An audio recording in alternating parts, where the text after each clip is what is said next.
Coffee with Toffees.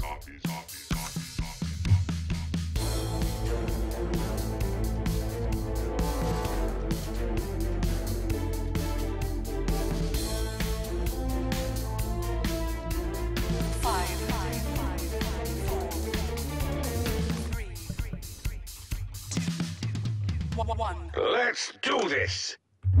And welcome back, guys, to Coffee with Toffees, the Dota 2 show that you love to watch or love to hate. Either way, we're glad you're here spending the evening with us. I am joined by a couple of folks before we run through I'll start all the introductions, then we'll go through plugs, and I will actually link you the article we're going to be talking about tonight. Tonight, joining me on the show, I've got three special guests. I've got Charlie Yang, the manager for Evil Geniuses, Gerg, What Is Hip, the gentleman who runs Dota Pit and High Ground TV, and Conrad, you know him as Quantum Pope, most likely, who's known for running Cloud9, and both these guys like to sort of chase things around, grab hand warmers, get chairs, you know, live the dream. How are you guys doing this evening? Pretty good. Yourself? I'm all right, man. Also, for reference, I don't run Cloud9. I also don't run Dota Pit. Well, Greg, I would argue that you're very close to running off. You're maybe the English side of Dota Pit. Can we say that? I run the broadcasts. There we go. All right, so incorrect information handed out from the start by Toffees. That's always exciting. Here is the link to what we'll be talking about, guys, in Twitch chat if you want to download that so that you can follow along. And I will say that tonight's show is brought to you by Namecheap.com. They're a domain registrar that cares about internet freedom and esports, so go check them out and register a new domain at Namecheap.com today. Let's get started on this show. So, guys, basically the reason we're here is a report was published by a company called Newzoo that's on the global growth of esports. And I want to talk a little bit about the report and sort of run into questions that are more Dota pertinent off of that. So before we start, I was skeptical because I had never heard of Newzoo. I've been out of the game for a little while, and I wanted to make sure that they were a company that some folks know that they've done this sort of thing before. And Greg was actually telling me that he's heard of this. So Greg, you've heard of Newzoo and you've used them in the past? Yeah, I work for a consulting agency for my normal job, and we've used their reports for various things. I mean, they have a lot of information on gaming. Whenever we have projects that are even close to gaming, we usually at least read these reports for background. So it is. I mean, they're sometimes not like the best, but they're usually solid. Okay. Have decent sources and stuff. They're at least looking at, or worth looking at, and at least they try to make sure that none of this is going to be completely fabricated, I guess is the question. Yeah. Well, hopefully. Hopefully. Second thing on there, guys, is this is not the full report. The full report is 63 pages, and to be frank with you, I am not spending $4,300 to talk about this for a show. So that's it. If you want to download the big thing, you certainly can. Otherwise, just stick to what we have. So let's talk about it a little bit. You guys have all had a chance to sort of look it over. The first slide we want to talk about is, it's technically the second one. It is the esports at the nexus of consumer trends. I found this one pretty interesting because it talks about how esports has sort of modified itself in the last 10 years. And what it seems to show to me is that a massive percentage of consumers are also creators, designers, and promoters now. So as in once upon a time where most of us just sort of accepted what was sent to us, your fans are also either streaming, are designing things, or are promoting events. A good example of this is when you watch the show Coffee with Toffees, almost all of our overlays, introductions, production value, intro music was stuff that was created by fans of the show. Do you guys think that that's an accurate assessment of the modern scene? Yeah, I definitely actually believe that to an extent. I mean, I think the Venn diagram that they have labeled there, maybe not as large of an amount of people are contributing in the creation portion, I believe. But definitely, like, where it says share, as opposed to advertising in mail, at least in esports, I think, like, social media is, like, more pertinent than ever. Mm-hmm. And experiencing is just, watching streams or watching, content that's being produced for that. So I definitely do believe we're creating a lot more than there were creators in 2005. Absolutely. Do you guys look like you're both agreeing? I know that there's some good Twitch chat going on, so staying on topic. I hate you so much. You're such a piece of shit. So then let me ask you this in the follow-up. Do you think that if this is true, does it mean that the gaming fan base is even more important now than they once were, since they are directly involved with spreading the word about everything from tournaments to teams? I mean, the difference between a lot of, I mean, backing up a little bit, a lot of what this report talks about is comparing esports to normal sports. And in esports, you have a lot more fan interaction because the barrier to enter at like a higher level is much lower, because in real sports, whether it's physical limitations or location limitations or, whatever the case may be, in esports, those don't really exist nearly as much. So it's also, by nature, smaller, more based on social media, and much easier for fans to interact with. So this doesn't really surprise me, but it also, I think, helps define the scene, Absolutely. It's a big part of it. So Charlie and Conrad, as managers of professional teams, have you guys seen a movement within the organization to reach fans more aggressively and involve them in advertising? Is it something where when you go to play, you're effectively looking for them to retweet and draw more fans to the shows or I guess I should say the games, or has that not really come across the table yet? From on our side, we're always looking to sort of get more fan interaction, to reach more people. It's not something that's a recent development. This is something that I think not just us, but every team is always looking to do more, or to do things differently, or to do things more effectively. I think the people that have been in this space long enough and that have survived in this space long enough have always realized that like where you grow is with your fans. Yeah, I definitely agree with that. I mean, especially within esports itself, fans are the driving force behind everything, I think. And especially back in, earlier days, it was all about fan interaction. That's why, companies like HyperX or like, just sponsors in general are trying to get you to get more fans for them, but, they have to be fans of your team first, right? So just whole development of building fans, is just is like, I think, almost monumental, if not like key element of why esports is so big these days, especially that, like I said, social media growing and all that. Yeah, I honestly believe it's super important, and all I think if you're a team that's not engaging your fans, you're definitely doing it wrong. So is there a tried and true formula or anything that you've kind of seen work regarding fan engagement in the esports realm?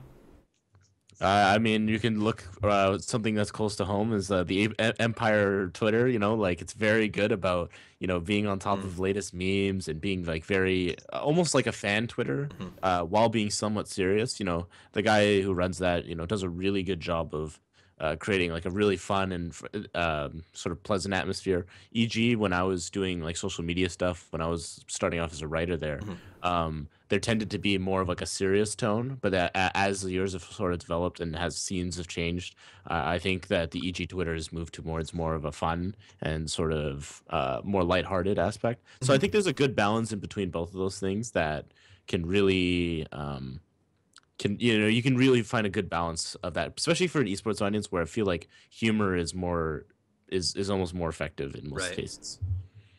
What about outside of Twitter? And this is an interesting discussion in and of itself. Twitter is a system that's great, and we all love it, or at least I do. It certainly helped with the show and some other things. But I also teach high school part-time, or used to before this year. And a lot of my students have stopped using it. They've moved on to other things. They're on Instagram or just not even social media at the same level that maybe they were 5 years ago. Are there other avenues that we haven't broken into yet? Because, I mean, everybody's got Facebook, but how many people really follow Facebook updates about esports? I mean, Facebook has become like a disgusting platform. Facebook's not an effective way to like do anything now. I mean, that's not necessarily true, because I mean, like, if you even when you like a page, it's not like guaranteed to show up in your timeline. No, but I'm more talking about like Southeast Asia and South America, those countries specifically. Like Facebook is king.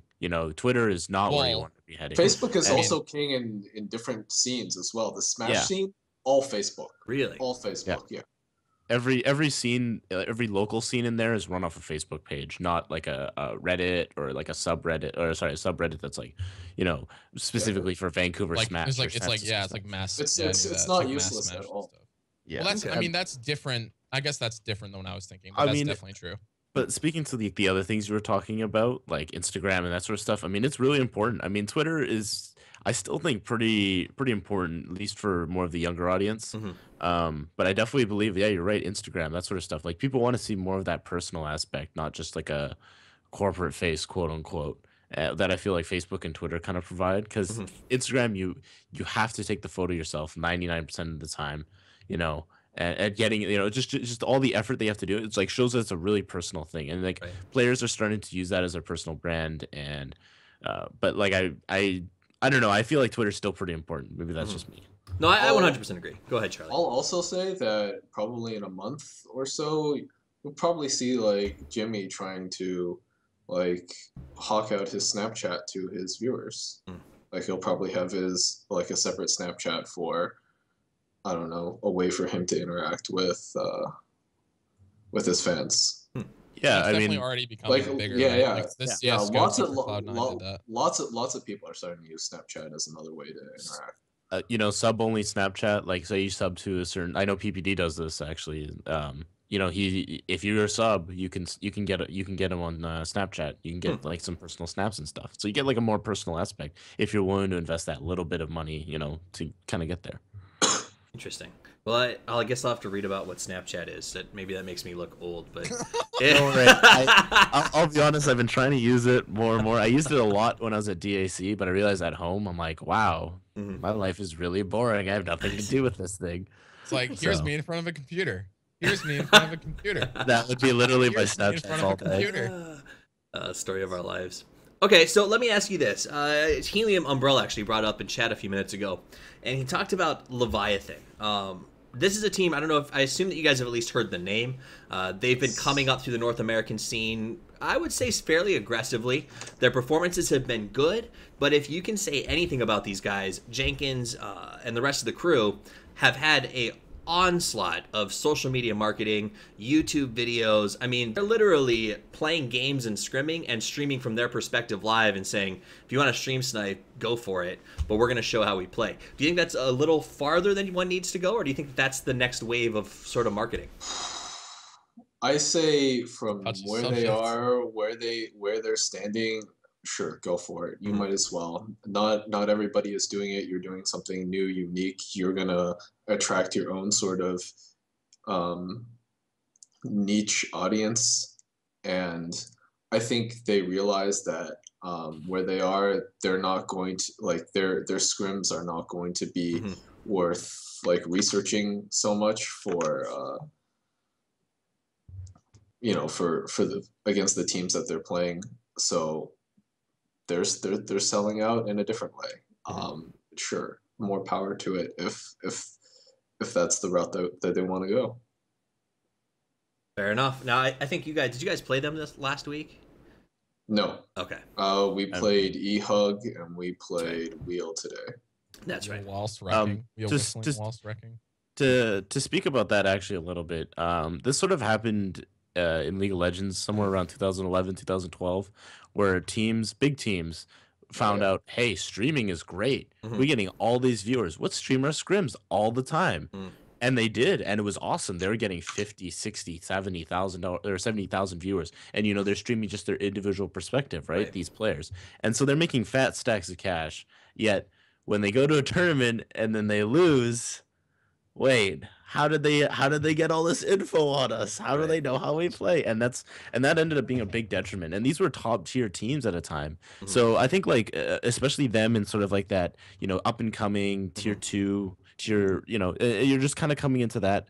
And I think that's actually kind of a good thing. It helps boost it. But once they start becoming like a top level team, or if they ever do become a top level team, stuff like that's not going to fly. Like, Yeah, that doesn't work once you're like tier 1. teams will just start watching you and you will start losing instantly. I promise. I couldn't agree with that more. I think that we can all agree, though, that if you're on a team in that sort of tier 3, tier 4, because I was watching these guys in the amateur Dota League last year, trying to make it, take notes on what these guys are doing, because they've been getting themselves out there. It's been pretty phenomenal. Yeah, I mean, they have like, I would say that they have some fans, which is like way more than any other team of that, you know, level of play has. So that's, I mean, obviously what they're doing is at least working a little bit. I know it got them a team house in some capacity. Yeah. So I think they're moving in right something. now. So that's a good first. I think that's a good first opening on that slide. We'll move past that and talk a little about the esports audience. So viewer numbers and experiences. So when we look at the numbers, and for those of you who may not have the article pulled up, what this does is it breaks down the types of viewers who watch esports. And what it breaks it down to is regular viewers / participants. So those are people who like to play competitively, whether that's in a semi-pro league or an amateur league, as well as watch regularly. And those are 13 million. The occasional viewers, participants, these are the people who watch sometimes and play sometimes. So maybe do a SECS tournament once every couple of months, watch some Dota, have a good time. That's 19 million. Then the occasional viewers, participants is 56 million. And then you have, I'm sorry, that was the regular viewers. These are people who just watch competitive Dota and they like it amateur, regular, whatever, they will watch it all the time. Occasional is 117 million. So there's some pretty big jumps in numbers there. Do you think that these numbers are correct? And do you think that individually, I mean, I guess I'd argue each of these individual areas could support an industry by itself, right? Like 13 million is a pretty good amount of viewers alone, but we're looking at a much bigger scale. Do you think those numbers sound about right? I have no idea. Fair. I don't give you think a better answer than. I mean, for one of these situations, I feel like it's one of those things where I'm looking at a graph and I'm like, this graph might be biased a little bit. Like I think I think there's a portion of it that can be acceptable, but I believe those numbers are true to the fact. I disagree. I mean, I'm just looking at, let's see, the biggest COD personality got 1 million Twitter followers. Now I would consider Twitter followers to be like borderline hardcore fans. So that's 1 million right there. That's just COD, which they don't even deal with at all in this industry or in this thing. This is only PC gaming. Now we're looking at like even TI, right? Like 2.5. Are you sure this report's only PC gaming? Yes, the way they described it was PC gaming. At least from the original aspect. All right, continue. Okay. So it's just with their focus on PC gaming, I just don't see 13 million regular hardcore viewers at any time. Like we would be seeing 250,000 or maybe even not. We'd be seeing 500,000 streams watch at all times. So sort of like when League of Legends goes live. I would they say have a quarter. I would say this. I don't think the numbers are made up. Right. But I question how they were gotten. Hold on. Give me So while he looks that up, let me ask you this. Let's assume for the time being that the numbers are close or relatively accurate, which I think we can probably say. You wouldn't publish this report on completely fabricated numbers. Do you think any of those 4 areas are under marketed to, I suppose, or who should we be pursuing in this context? Hardcore fans. I mean, that's how I feel. I think hardcore fans. You should be pursuing. No. You should be pursuing all fans. All of them. Everybody. Exactly. But I mean, all of them. But I think these are not mutually exclusive things. You can have them all. Of course, and it's one of those things where I think I feel like the focus should be on the hardcore fan. Maybe it's because I am a hardcore fan, and I'm definitely biased to myself. But it was something we always had a discussion with in doing video content back at EG was, who are we actually making this for? And are we making this for a general audience? Even something like Dire Boys, which I think is it's first of all a great project, but it's I don't know if even a casual viewer could understand what's fully going on in that. There's a good explanation. Dota 2, it's video games, I get it, but when they're talking about the draft stuff and that's would be over somebody's head who doesn't play Dota 2.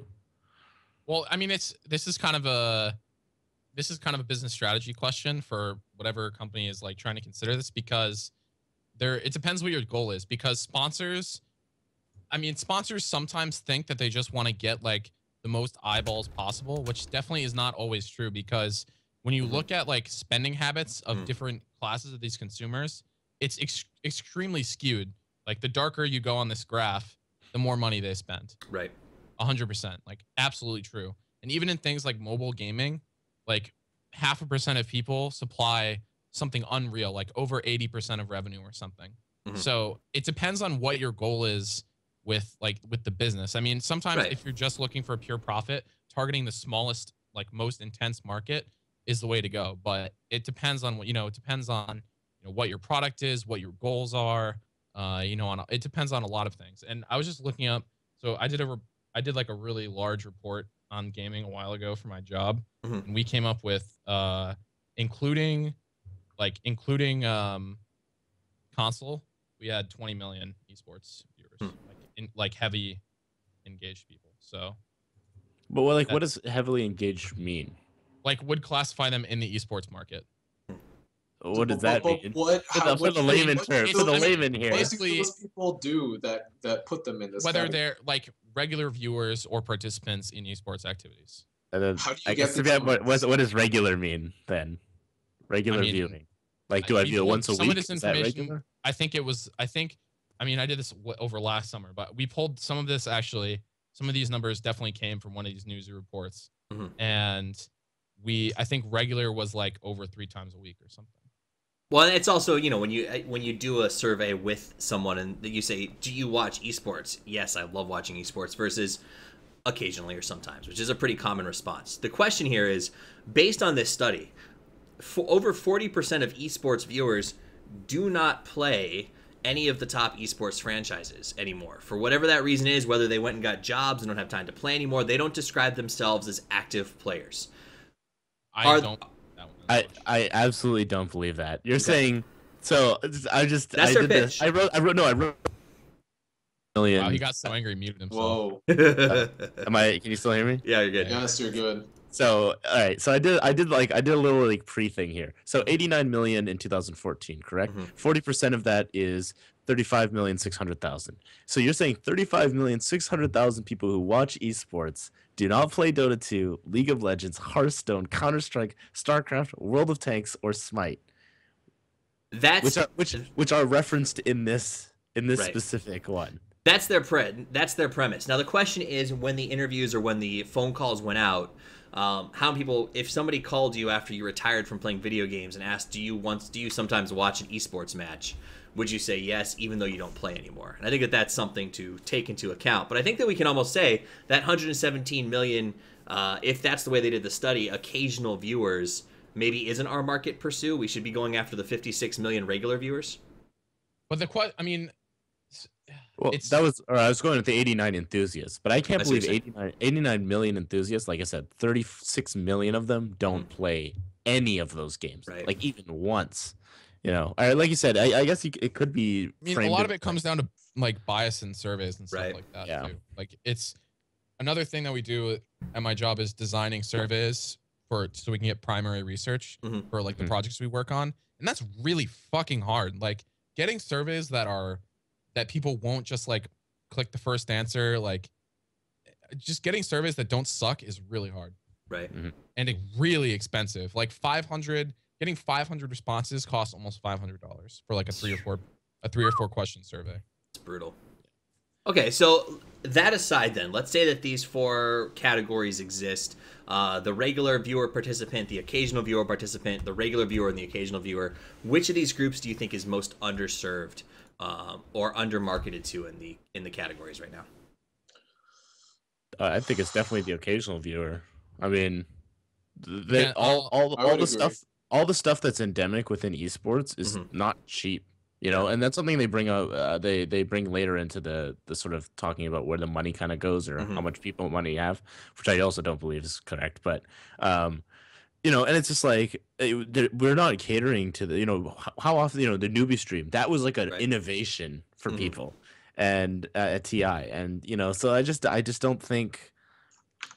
I just don't think we're catering to the casual viewer at all, which I don't think is incorrect. But obviously, somewhere we're going to have to reach towards at some point in esports. Right. I mean, again, I would just say that how you're trying to monetize your content matters for this. Okay. Because a lot, like, the thing is like, if you make headsets, then you probably want to reach as many of these people as possible, because a headset is like a very general gaming peripheral. Right. If you make like a Dota 2 mouse, you probably want to reach a lot less people, but, you know, reach a higher percentage of that actual group. So it's extremely, it's perspective based. Absolutely. And I think with the numbers, I think the real takeaway from this slide in particular is, to me, it seems like we should see an increase of lifestyle branding in the next couple of years if esports continues on the sort of upward trajectory. In my opinion, I think the lifestyle brands are a very good growing opportunity for people that I mean, want. I think they're already here. I mean, you got Monster They're getting with there, EG. yeah. Monster with EG. I mean, HTC, like phones, like HTC was the biggest one that was like yeah. I think that was It like was one the where it's biggest like recent one. Yeah. biggest recent yeah. one. I mean, There's also Cherry Cars with Newbie in China. yeah. I mean, there was Nissan, arguably more realistically. No, that's actually, true. I mean, Korean Air also sponsored. but that was like in StarCraft. 2007. Yeah, it was Jin Air is more of a relevant. Okay.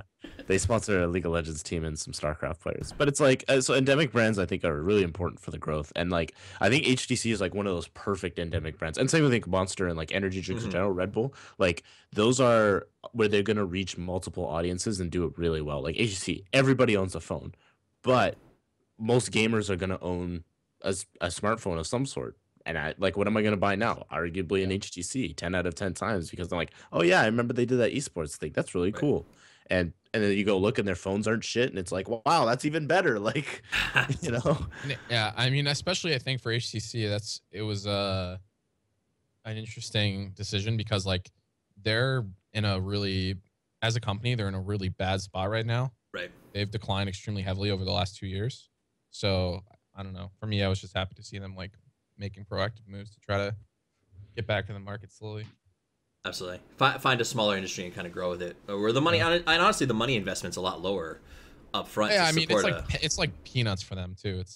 It's like, in most, I mean, from what I would guess from the HTC, I'm sure they spent a lot of money, but you know, the cell phone manufacturers make, you know, HTC makes $7 or $8 billion a year. I was gonna say, when you say they're declining, it's still like, yeah, I mean, amounts of money. Was literally what I was doing earlier today was charting cell phone vendors, and they're like declining a little bit, but they still make, you know, $7 or $8 billion a year. So it's no biggie. A couple hundred G's is nothing. So as we're talking about investors, let's move into the next slide with its growth in audience and revenues. And they talk a little bit about the growth from 2012 to 2014 and sort of the direct spending in terms of merchandise, online advertising, tickets, sponsorships, all that sort of stuff. And keep in mind, guys, this is comparing esports to more traditional sports. So some things like ticketing might be a bit different. And when we talk about ticketing, we're talking more, I think, about selling tickets to actual events, not, say, buying a ticket to watch an event online. That said, between 2012 and 2014, it looks like a decent growth in numbers of viewership, but not a huge growth in terms of sponsorship. However, they project that between 14 and 17, so a couple of years from now, we're gonna see sponsors go from spending a gross of about 194 million on esports to 465 million. That seems like a pretty big jump. That it does. Oh wow. That it does. Wow. I mean, it comes to one of those things where I feel like we had a huge growth in esports for the first time in a long time. I mean, esports in 2009, 2008 was like not in a good place, and then streaming happened, and I think streaming has been a huge reason for the growth of esports and just video games in general over the past few years. So, I mean, I think we're going to be pushed into this new era of, you know, 3 years from now, we're going to be almost doubling our, well, maybe not doubling, like 66%. All they did was all they did for this, I'm just saying, all they did for this is apply a growth curve. Right. This is not particularly like insight. This is my data. problem with when people just throw trend lines on things, it's fucking enraging because that's not a good way to like draw conclusions. Because, I mean, I understand their sentiment here, but like just throwing a kegger line and like being like, all right, fucking YOLO, this is what it's going to be, is not a good way to approach this. Right, and this is one of the problems that I had with these reports. My issue with the projection here is that you are taking growth from 2012 to 2014, and you're expecting growth to be similar from 2015 to 2017. And it's in all likelihood just not going to be like that. There were developments from like around 2010-ish, to now that were huge game changers, like streaming, like Conrad mentioned. And then the growth of games like League of Legends, like Dota.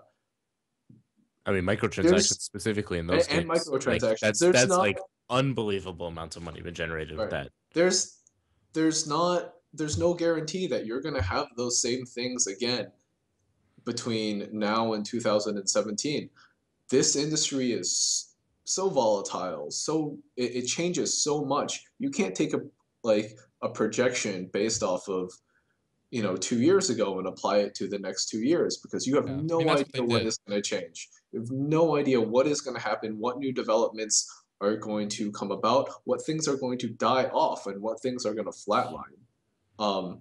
So much of this industry, the growth that comes along with it, is also tied to the titles that are big at this time. Yeah. Um, is Dota going to continue to grow? Is League of Legends going to continue to grow? Is CSGO going to continue their massive upward trajectory? You have no idea. And you have no idea if these games are going to die, what sort of issues are going to arise within these games. I don't think you can reasonably take a projection based off of simply growth in the last 2 years. I mean, even beyond what Charlie is saying, I think there are other factors that can change it even more drastically. Like, let's say Amazon bought Twitch. Let's say that Amazon implements something that makes Twitch shit. That's something outside what you would normally include in this trend line. And if Twitch went to shit, then very easily the esports scene could just explode, fracture, and just things would be a disaster. We don't have to go back to defining where our people stream like the old days when Justin was around. Okay, so basically, moral of the story here is don't take this report and start an esports company figuring there's going to be $200 million extra. There will be increase, but and it might even be this much. But when all you put is CAGR plus 29%, that's not a real way to apply to do projections. Right. That's not for a report that costs $5,000. I'd be infuriated if I bought it and that's all it said. I mean, it probably says more than that, but. So I think we all feel pretty much the same way about that particular one. Let's move on to esports economy, or economy as they misspelled it again in this report, which cracks me up. What the fuck? How can you ask for this much money and publish it as economy? I was trying to find out if it was a joke or not, but it wasn't. So I mean, maybe it's in the free version only, right? You get the draft. You get the draft. You buy the real one, we fix our misspellings. Lord. So according to them, on the esports economy, the four major players that are sort of equilateral are teams, leagues, events, and publishers. Do you think that they're equilateral? And absolutely not. Who do you think is making all the money right now? Publishers. Developers. So yeah, I mean, teams do not make that much. Leagues definitely do not make that much. Teams make some. Events definitely do not make that much. Now, if you take hats out of the equation, or microtransactions, if you will. But why? How would you ever do that? Well, that's the question, though. Microtransactions are how games work now. Right, but if we compare it to, and this is if we're talking real sport or physical sports or traditional sports versus esports, microtransactions don't really exist in traditional sports, right? Like, you don't go to a game and have a chance the second you walk in to pay $20 to move to a better seat. Like, that's the extent of microtransactions. But you could walk in and buy a guide and a foam finger. That's true. That's true. Well, it's one of those. That's just microtransactions of real sports, and that's how they make a fuckload of money. That's a good point. It's just different, I think. Getting a jersey, jerseys are just people are gonna buy more jerseys in sports because it's a more regular thing within real life, mainstream just living. I have two Canucks jerseys. I like supporting my team, but how many Cloud9 jerseys do I have? Well, I have a million, but how many EG jerseys do I have? A couple, right? I have more. Okay, I have a lot of jerseys. Maybe I'm not the best example. That was the most awful example ever. I apologize. You worked for both of those organizations. I used little examples that I've actually done. So it's more like I don't, for any organization I've ever worked for, I very rarely will ever get a jersey from them unless it was given to me by somebody from that organization for free. So in these situations, food, I don't think microtransactions in sports. Yeah, it's just a different way to describe it, or if you could just call it a different model. Okay. Yeah, so it's a little different. For the sake of discussion, let's pull publishers off of this rack. Let's toss them to the side. Say they're making so much money that it's not even worth talking about. Scrooge ducking. Right, they are Scrooge. They're literally diving into their mounds of gold and swimming around inside of the shelter. That said, teams, events, leagues, who's in the best position? Who's making the most money right now? I just want to say something in regards. What is the difference between events and leagues? Events are like so the way they describe events is like Worlds, League of Legends International. Worlds, the International ESL One events, Okay. Intel Okay. Extreme Masters, So what is a league? and then leagues are like GSL, WCS. WCS, Wargaming, Okay. LCS. Some of these things are They not overlap. different. Yeah, there will be overlap. They There's some definitely overlap. cross over a lot. There's some overlap. I can understand how they go with events, right? These are Right. really big one-off deals. Like ESL One events are huge. Mhm. They're one-off though. You know, international, huge one-off. Worlds is technically huge and one-off. Even though the LCS feeds into it, it's Mhm. not the same. Right. You know, it's that league. You know, a league is just something you watch Mhm. probably on a weekly to bi-weekly basis. You know, or bi-monthly basis. Yeah, Okay. Okay. I fair understand why they broke this down. I think it's just not, easier for other people. But Yeah. it's It's acceptable. It's written for it's- somebody not an it's written- esports. yeah. Is it acceptable? I mean, it's written for this is written for people that are not this us. This Right. is what's unacceptable Right. about this. Right. But No, you, no. you should be like accurate. Okay, now here's something that's actually unacceptable: is the teams that are listed. All right, you got Cloud9, pretty big organization, relatively new. You got Evil Geniuses, you got Fnatic, you got SKT1, really big, and then you got Unicorns of Love as the fifth one. Isn't that And like I'm a big team? No, they're No, a brand new no. team, literally like a challenger team that did really well that got Oh, into the okay. LCS, and it's like, All right. Well, why- you know the person that wrote this report's probably a Unicorns of Love fanboy then. Yeah, and That's they were clearly watching the game while they were typing it because they got Yeah, great or that spelling happened, things like yeah. economy in there. I mean, Literally. HCC is in here, so this must be very Okay. recently made. So between I guess between leagues, events, and teams, who makes the most? You can't really.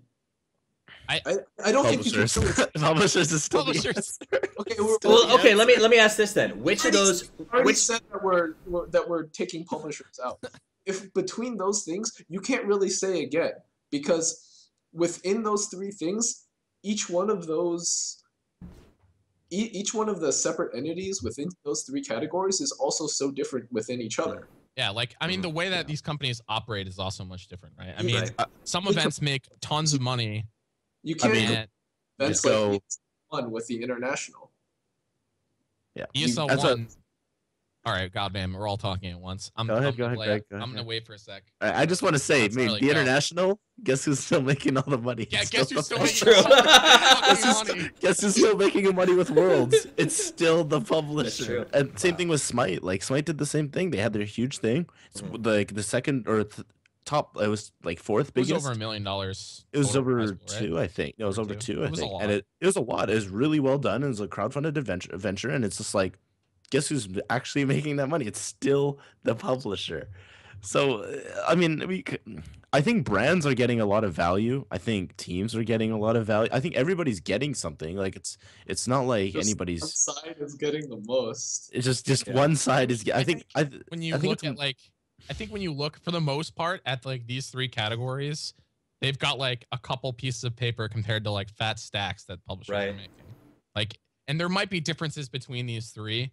You know, personally, I mean, I think that if managed correctly, teams can make a lot of money, especially compared to events and leagues. Mhm. But comparatively, like when you look at how much publishers make, it's just not even close. Right. I mean, the inventor of basketball died a poor man. The inventor of Dota 2, Valve, not so much. So I think there is a big discrepancy. Yeah, between most traditional and profitable modern. company per employee like in the world. So Right. So okay, interesting. So that was an interesting one. Let's talk about the next one here, and it is. So here's the comparison. They did a comparison of all sports versus all gamers and sort of viewership numbers versus activity in actual sports, and then they moved to individual sports versus esports enthusiasts. And I thought this was a pretty interesting slide. So what they're saying is, based in all sports, there are roughly 2.2 billion sports fans. 1.6 of them actively play sports right now. So they're 1.6 of the 2.2 is playing sports and watching sports. In gaming, 1.7 billion are fans and 2.1 billion are gaming. Is that? I think I'm reading that correctly. So in other words, there's a lot more gamers who play than watch. Is that what you're taking away from this? I mean, it comes to one of those things where what is gamers? Mobile games, Right. they're games, but would I consider them like gamers in the same sense of you and I? Not necessarily. So Yeah, when I you mean, move towards the esports side of that, like it's significantly less. It's actually hugely less. So I actually feel like this one is actually on par, and I do think it's actually correct. Mhm. yeah, because I think the key thing is if you look at the right side of this, it compares to esports to an individual sport, which I think Yes. is, sort of on par. Mhm. Although it actually, oh, okay, that's in 2017. I Right. say Yeah, it blows that's my their mind that estimate. there's 6 million less than American football. That does not seem right, but okay. That's 2017 projections, right? Yeah, that's Yeah. So I think the first part of this question is, do you think, and I think this is pretty logical, that as people get older or life changes, you move away from playing as much as you used to, right? When I was a hardcore semi-pro WoW raider, I was raiding 5 to 6 hours a night, 4 to 5 nights a week. I went to Dota to play less, and then somehow got caught up in content creation, Rip. and now I'm always there. But that said, that's sort of the automatic progression. The question is, as players stop playing Dota or other esports because of life, do you think that they will increase viewership, or will they keep watching esports? Or do you think that they'll No. walk away at that point? I Sorry, think could you repeat the question? So the premise of this, I believe, is that you play football in high school or college. Then you go get a job and you quit playing football because, let's be honest, not everyone can be in the NFL, right? Maybe you play in a church league or something like that, but the vast majority of us sits on the couch and watches football, remembering what we once did. Do you think that model applies to esports? When I stop playing Dota 2 because I've got 16 fucking kids who require my attention, will I still have the stream on? First of all, that's Some- very impressive. some people some people might, but I think there will be a fair amount that don't. Mm-hmm. I mean, I think a lot of this depends on longevity of the games they play, Right. right? I mean, from a Like, I personal think- level, like I just like I had a really good friend in high school. We used to watch a lot of esports together. Mhm. Even a little bit after high school, we watched a lot of esports. And then he just had to live life. Like he was an engineer. He's doing school, and then he's like, oh, I have to go. And he never watched esports again. He never started. He never played games again, even.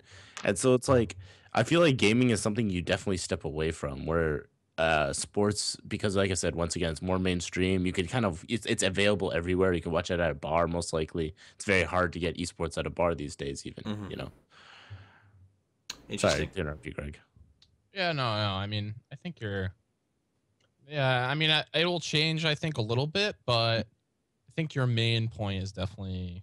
It's more of It's also like an like this is what happened, like from a Right. personal point of view, and it's like and this Yeah. is like No, I mean, also I think 3 to that's 4 I years ago fairly accurate. when I think esports you'll was see small. that. Yeah. I think you'll see that with a lot of people with mainstream sports. Like what you have is, sure, you don't play the game anymore. You're not as involved.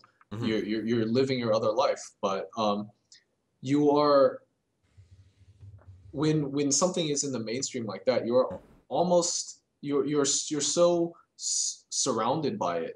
Even when you leave it, when you go to a bar, the game's on. Mhm. What do your coworkers talk about? The game. Uh, like Yeah, what are that's big events in your though. city? The game.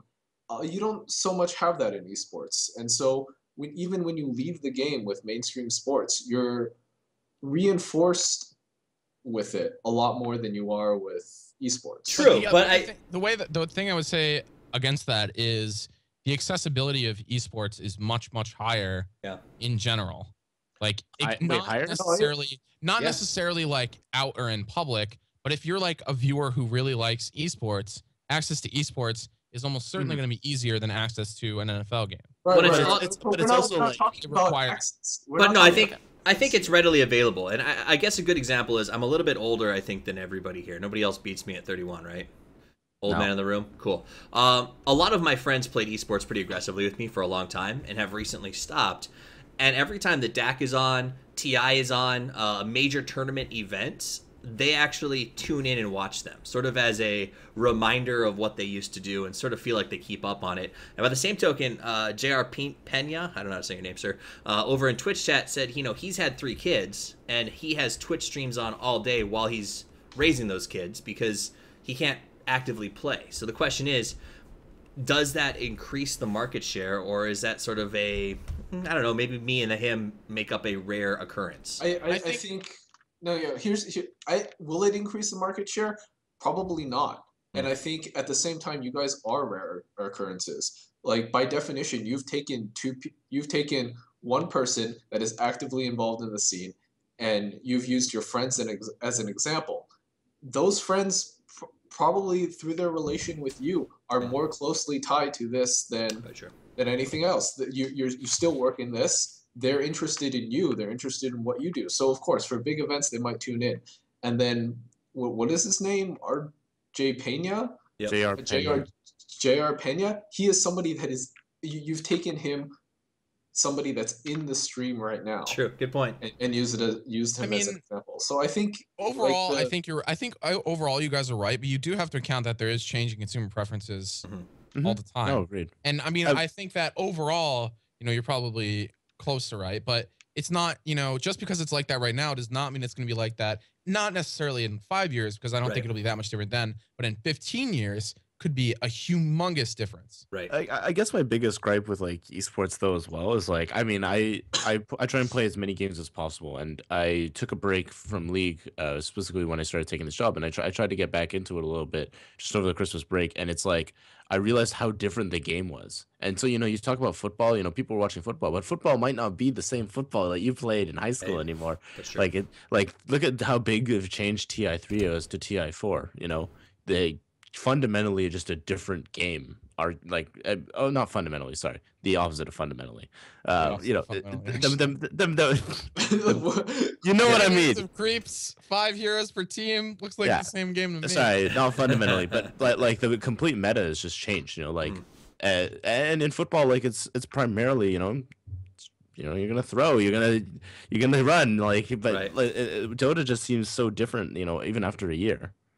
I see what you're saying. So it's not something you can just walk back into and feel like you can watch it without being confused. I don't think that's. I just think no. What I'm trying to get at is I think like you're somewhat alienating the casual viewer here. Somebody who even me sometimes, like I said with League, I feel like I follow it pretty heavily. But even with these new changes, I was like, I don't know what to build anymore. Like I don't know how to play this game. And it's somebody who like very very casually watches Dota. But isn't it really easy to play that game?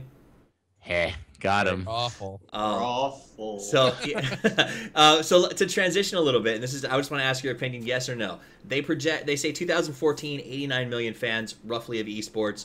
That equates it to similar fan bases as say swimming or ice hockey. This is international talk, by the way. Then the projections are, however, that by 2017, esports will grow to about 145 million fans. Do you think that that's accurate? Because that would put it on par with the popularity of, say, like American football. Definitely not something like soccer is internationally, but... I bet they did the same fucking thing for this one that they did for the last one. But don't you think but isn't this potentially a more logical argument, though? I mean... Absolutely not. You don't think that... So... I mean, I think that when you look at growth rate of esports, it's not just, like... There's so many other things that go into it. Like, older people that grow older are less likely to get involved in esports. The new generation might be more likely, unless they all start playing fucking tablet games or some shit. I don't know. Whatever. Yeah, there's like a million things they could do. Because esports sort of like stands alone, but there are alternative entertainment than PC esports. So if they did the same fucking thing for this one that they did for the last one, then they can go fuck themselves. Though I do think that there is the potential over a 3-year period to see advancement in numbers pretty substantially, right? Because let's be honest, most of us aren't going to quit esports in 3 years, but there's going to be a pretty high adoption rate among people who are getting older, who are sort of emerging in that prepubescent esports culture. I don't know how you describe it, but once you hit that 14, 15, 16 to start aggressively playing. So does that make sense? I didn't hear a thing you just said. I mean, for me, like, when people are growing up, like, I feel like esports is for all ages. It's not limited to that. You typically end up gaming when you're younger because you just have more time. Man, I wish I realized how much free time I had. Like when I was that age. I probably felt like I would have been actually a good player instead of just playing one game. So it comes to like one of those things where, by playing at a young age is more sensible. But I think like the older audience, they like the idea of a formalized way to play the video games that they've casually played. Like for me, I played Dota 1 in high school with some of my friends, and now it's really cool to kind of go back to that. So I want to point out that my first copy pasta on this channel was a import by What Is Hip. Fuck you, Charlie. So thanks for that. I didn't start this shit. Shut up. Yeah, okay, whatever. So Connor's face, nice. moving past this, because this is something that I do want to talk about a little bit, and I want to make sure the show stays under a logical hour or so, because otherwise nobody will ever listen to a replay. Let's talk about per fan spending. I thought this was an interesting section that they looked into. And according to the research they did, the average esports fan, and we're going to take hats off the table because I don't think they considered hats, which I don't think would be part of this. They're fucking clueless. The average esports fan spends $2 to support their team or to support the production. That makes sense to me. The average supporter of an individual sport, say I really like to watch football, spends 20, which I think might be a little bit low. And overall sports, the average consumer spends $56 a year. Do you think that Wait, where does it say to the team at all on here?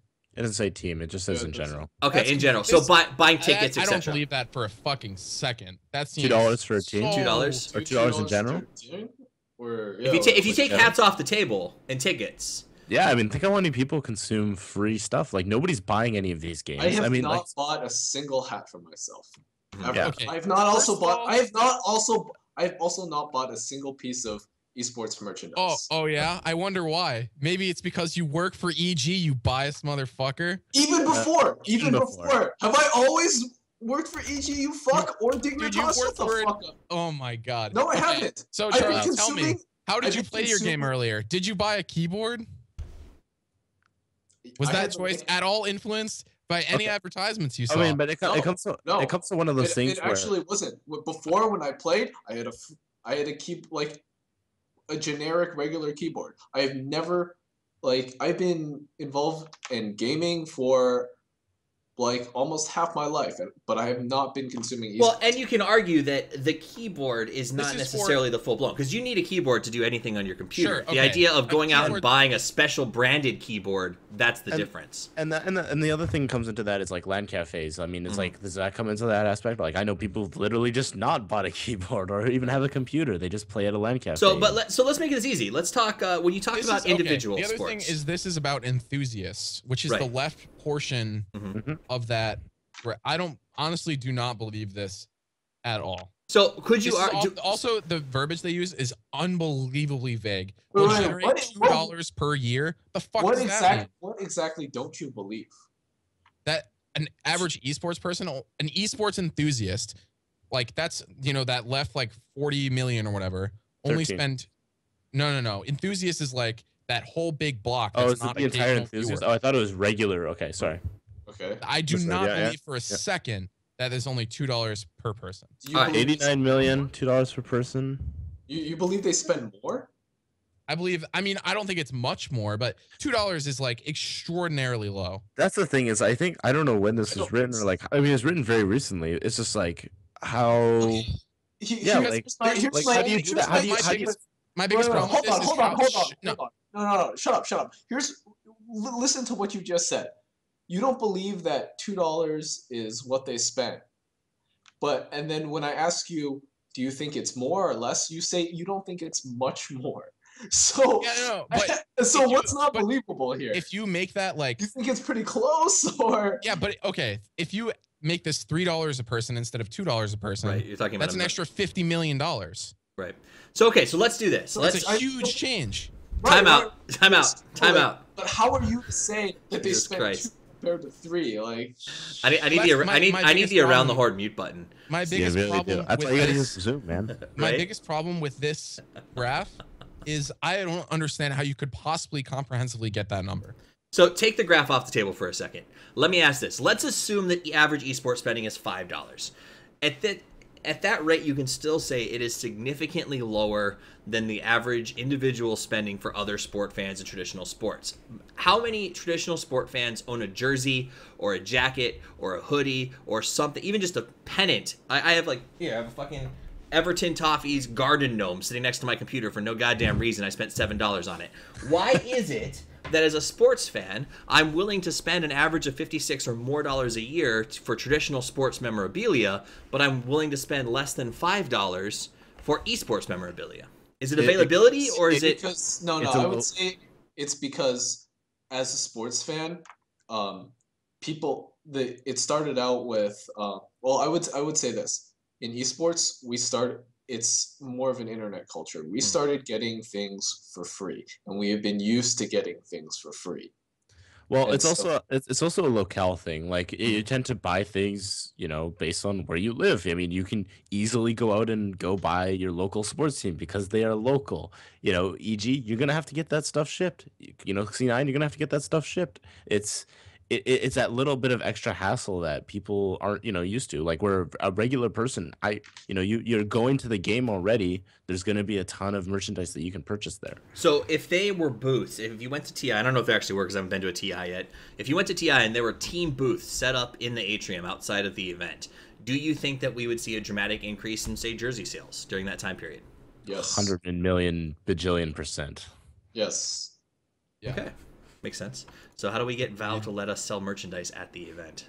I mean, it's already. Yeah, I mean, it's for sort of MLG, there already. You can Yeah. buy like teams were able to submit their own designs and their stuff into the store during the secret shop for TI. They did it at ESL.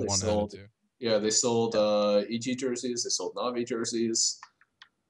like Like MLG does the same thing. You can buy almost any team that's on the circuit their jersey through the MLG store. Are they taking a cut of that though when they sell it out of that booth? Of course they are. A huge cut. So again, I guess this don't comes think down huge to the cut. circle of what's to stop a team from just setting up a van outside of the venue and selling their a lot jerseys of things. I mean, A lot. the legality of just setting up a van, The fact not that's necessarily. completely Not that illegal. the fact that they don't have a business license There's like a million for that they have a business license, but not for that. I mean, That's awesome. Like the one thing that but kind the of thing is these teams is that's making money they wouldn't normally make. Yeah, I guess the biggest thing for me is the weird thing about this number is like everything in esports costs a ton. Like headsets, mice, Yeah. keyboards, Well, microphones. that's my thing cameras, about this is like all that stuff. Like, I mean, if your average fan buys one, like, what's the cheapest thing? Maybe a $20 mouse, maybe like a $20 T-shirt might be the actual cheapest thing. the thing about this is that I don't think my biggest problem with that is I don't think that takes any of that into account. and that's what I wonder because is, a lot of sponsors get, that's how they get equity out of their sponsorships is through things like that. So that's why this slide is fuck yeah, this slide. I mean, okay, even the cheapest thing, like, so looking at all their sponsors that are labeled here, Red Bull, arguably buying a Red Bull, that's $2. So you're saying every fan only bought one Red Bull, like on average. Of course, some are not going to buy some. I would say Like, Go ahead, Charlie.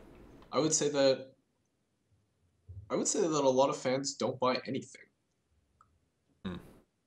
but Yeah, the thing okay. is, the thing Okay, is, but the like, thing is that the way sponsors get money is like a lot of the sponsors in the esports space guide purchases to their brand that might not otherwise go to their brand. Mhm.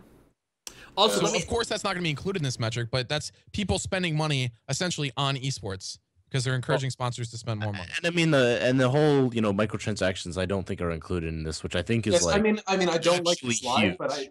my only issue is your whatever. It's the problem with the number. I have no idea. I mean, I don't think you can say that it's not believable, but I'm not an I expert, don't so think that's you, why. I don't I think think you that I don't this think you can metric say that is- it is. But I just look at I think the entire slide is fucked. That- But, okay. But like, this is the what I'm entire trying to list- I mean, that's what I'm getting at, Charlie. Is like like everything in esports, like everything that we're selling Mhm. is expensive. Right. Like Yeah, there this is next slide. very, Can we just move forward? This next slide. I mean, the TLDR is here is we just don't know. You We can't just say don't it's good, and you can't say it's bad. do you just don't think, know. and so this is not slide related, this is just an honest question. Do you think that esports enthusiasts or fans, people who watch games and watch tournaments, tend to have the same level of commitment to team fandom that you see in traditional sports, or is it just folks like to see good Dota played? Does that make Team sense? or player fandom. Yeah, I They think play. I would say player- they're it's more attached player to fandom in players. esports, but It's I mean that's essentially it's a little different, but it's similar. player's a team, because I mean, through player you get the team through that. I want to buy a Universe jersey. Mhm. Universe has been on multiple teams, but The one he's been on the one he's on right now is EG. So I'm gonna go get that universe jersey. Like it's just with the player you get the team with it. Right. But the definitely like team fandom not the same because players switch every. It's like it's weird when you make. I was gonna do a flame here. When you make like 11 Arteezy t-shirts, now Arteezy's not on your team. Like what are you supposed to do with that? And it kind of comes into a tough situation there. Do you still get money from that? I mean, yes, and so does he. And I am not going to go into you don't have to. I'm not going to go into the details of his contract or his But contract situation now. I'm just more talking about like the risk of like you're investing a lot of like time and energy into making all these things. I'm not talking about the money. I'm not talking about money. No. I'm just saying like this example. I'm just gonna say that this example is really bad. Okay. I'm just saying it's weird to you know what I mean? You're basically saying it's weird for teams to invest in players and their brand when they can just easily leave. So it's not every team is EG, Charlie, because you're looking at it from at least in the NFL, you're guaranteeing that your player is staying there for a year when you buy a jersey. When I go out and buy an Andrew Luck jersey the first year he joined the Colts, I knew that I would get at least 1 year with Andrew Luck. No more, maybe, but no less. Whereas it seems like esports got a lot more fluidity built into it, so it's tougher to buy merchandising. All right, so let's move on to the next slides. And this is probably going to be the last one before we make the last. The last slide's more of a morality question or a how do we use that question to our advantage. This is one that I thought was interesting. It's the valuable esports enthusiast, and what they postulate is that the big esports fan has a lot more money to spend than the average member of the total population. Do you think that this slide is complete bunk, or do you think that it makes sense? This slide is much more what I was talking about. Half and half. Can you say that again? So esports consumers have more money to spend on things than normal gamers. Okay.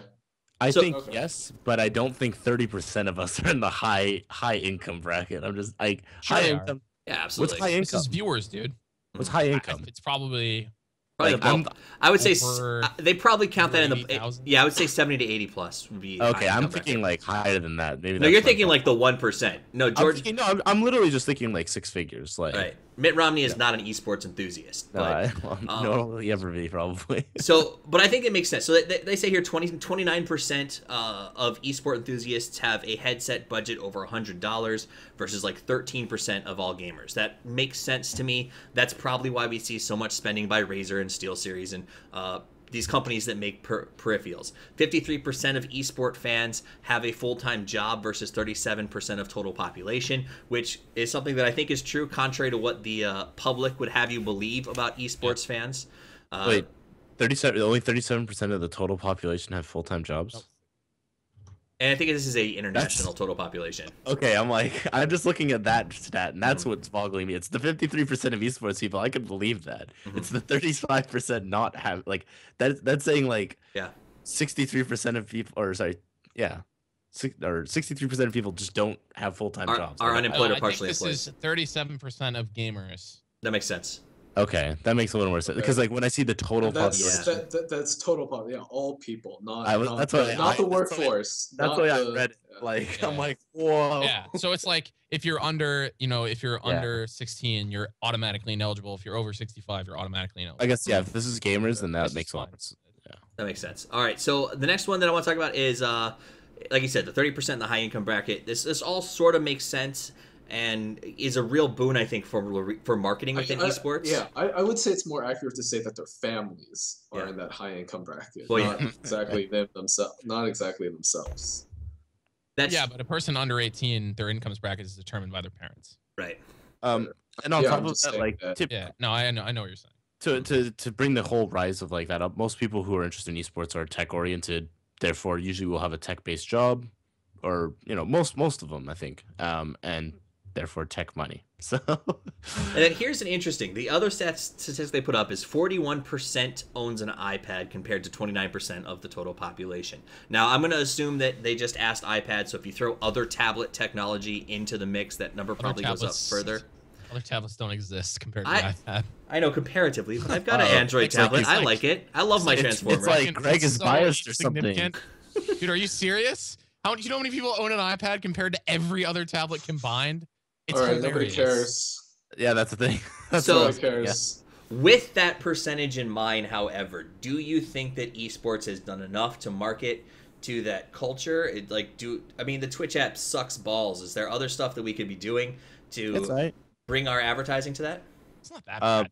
It's terrible for me. I don't know why it doesn't work on. Maybe it's because I don't have an iPad. Maybe it's an Android. Yeah, there's your fucking. It works on my 2012 Nexus 7, so maybe there's some other issues. I mean, I think definitely. I think one big thing that people have been talking about is mobile is really key to this upcoming stuff. Like you look at all these new esports apps, Live Dota, Strafe, The Score. They're all mobile oriented.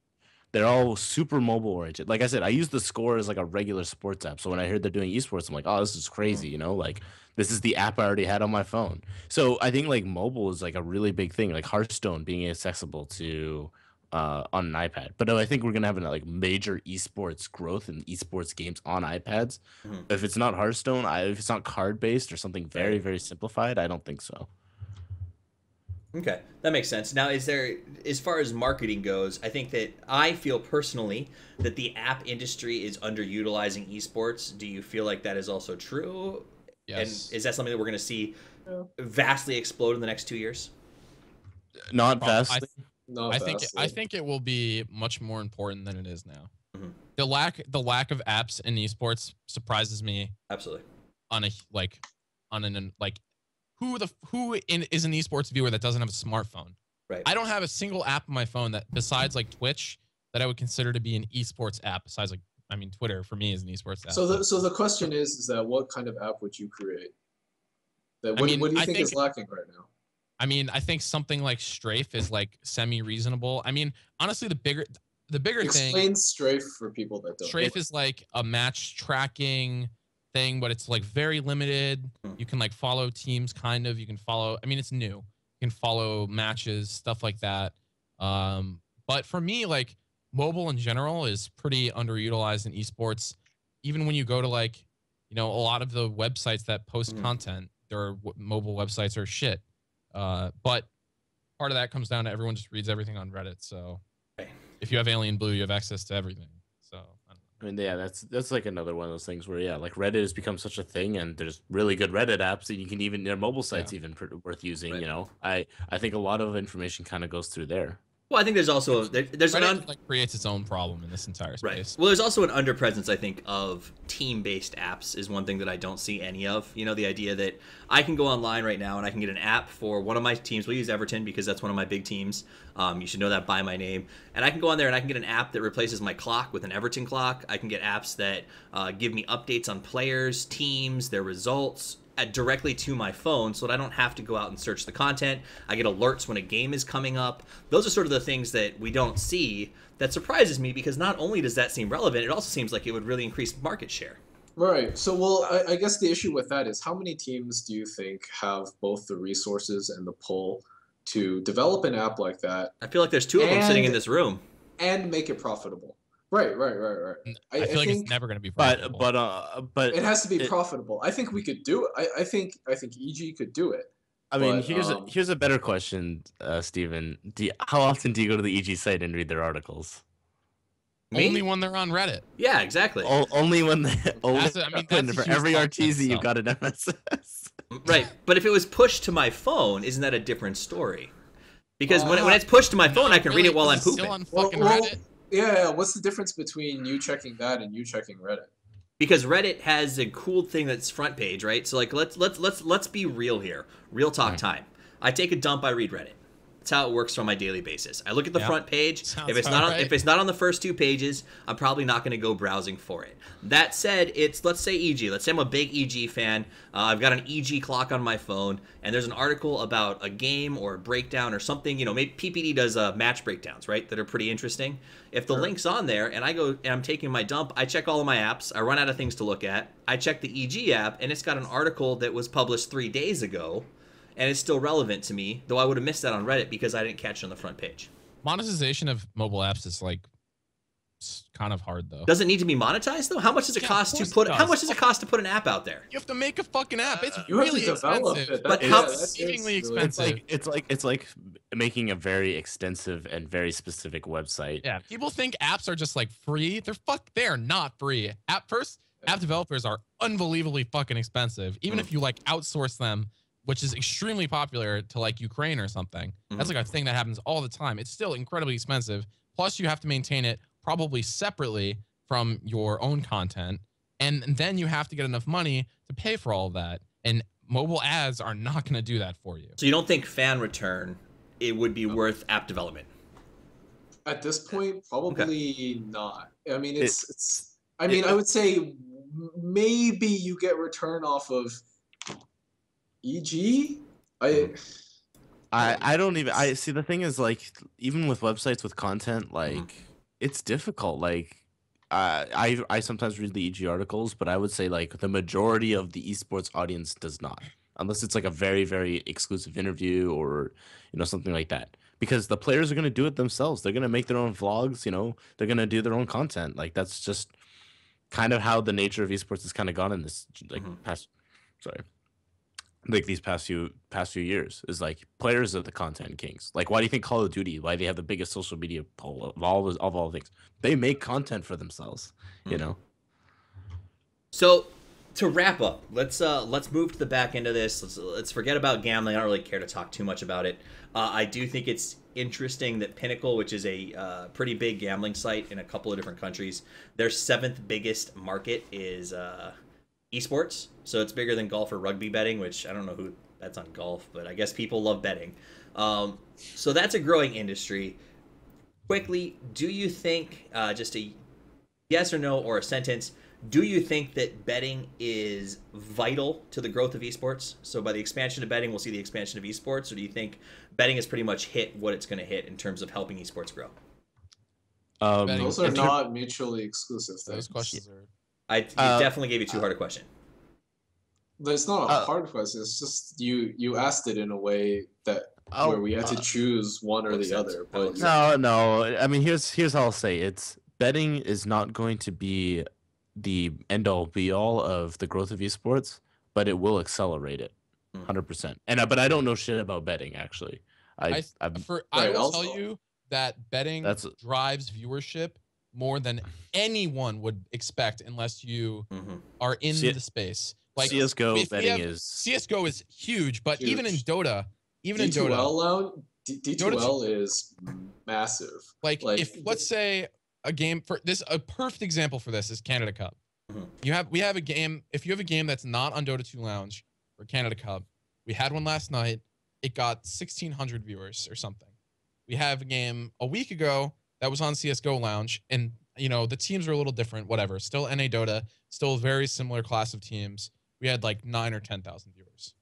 Like it drives viewership immensely because it's like fantasy sports. It gives people a reason to care about a game that they might not otherwise care about.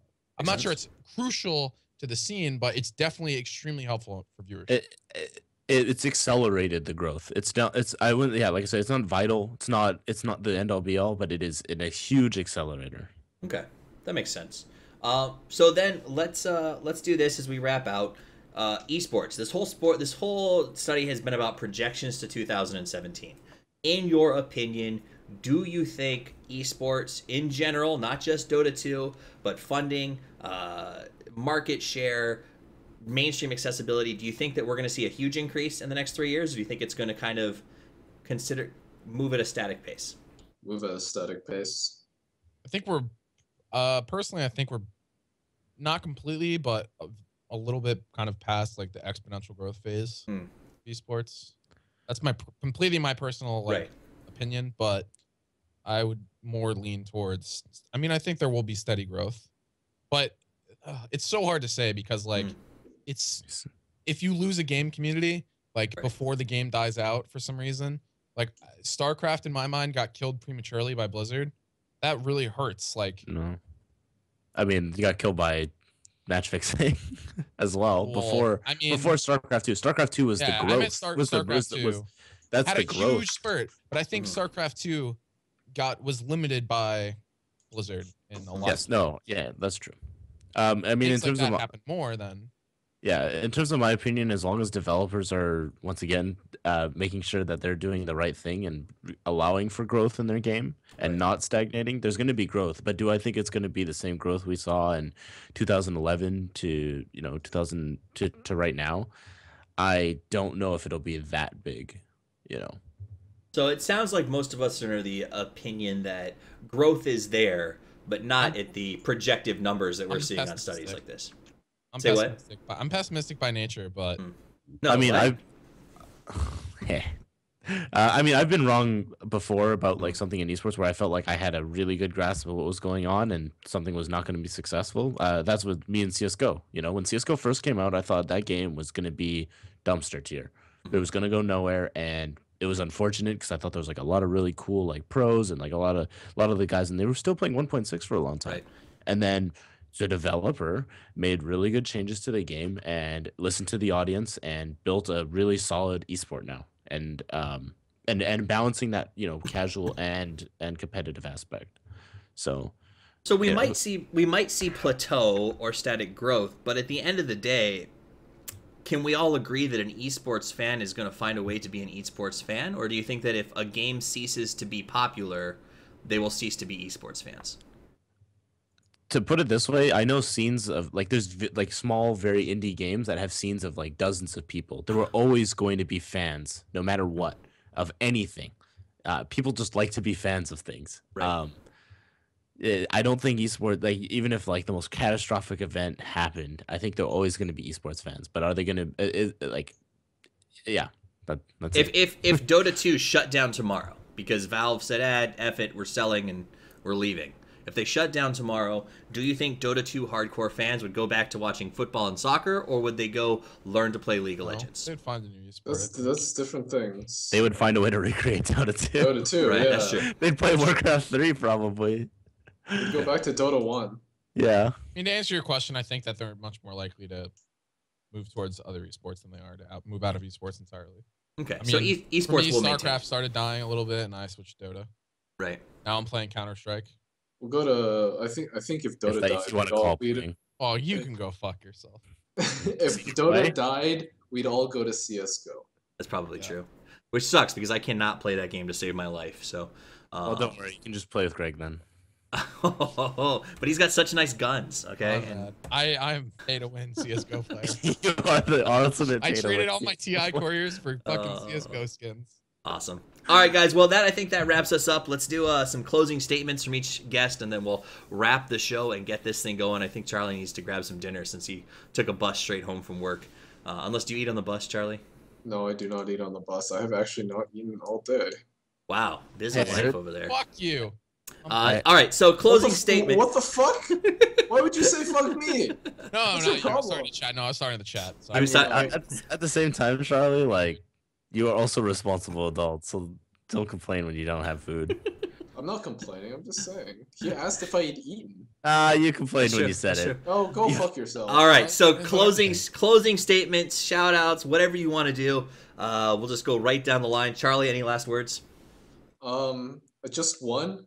So Grant told me that he's casting this Canada Cup game and he's trying to listen to Greg, and he would like me to say that he might be slower than the wheelchair door greeter at Walmart. Okay. That's it. So there's the closeout. I'm inspired. Greg, any last words? Conrad, are you coming to PAX East? This is No. Yeah, you're an idiot. All right. Unless you're gonna invite me and get me a ticket. Right? Are you giving out tickets, Greg? Yeah, that's the no. question. There you Nope, go. I'm not. I don't There you really go. have any. You watch Canada Cup, watch Dota Pit, follow High Ground TV on Twitter. Enjoy our production value. Thanks for It's good. watching. It's good. I won't lie.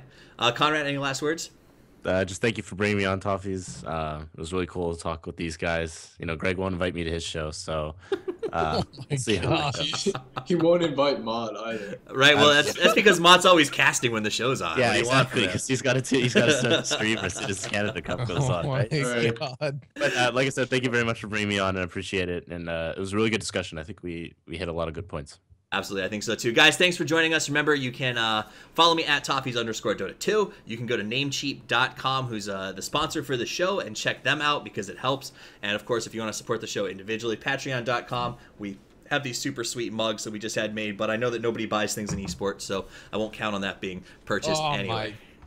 Oh, fuck. Well, that's what we just talked about, right? Look, you're saying I'll go fuck yourself, but it's true, Greg. So that said, guys, have a wonderful evening. Thanks for hanging out, and as always, Toffees out. Shout out to Fogged. Shout out to Yannis. Nice. Excellent. Well, thanks for coming on the show, guys. I appreciate that. Thank you for hosting us. Oh, Anyway. what the fuck Really is good. LD doing now? All right. What is he?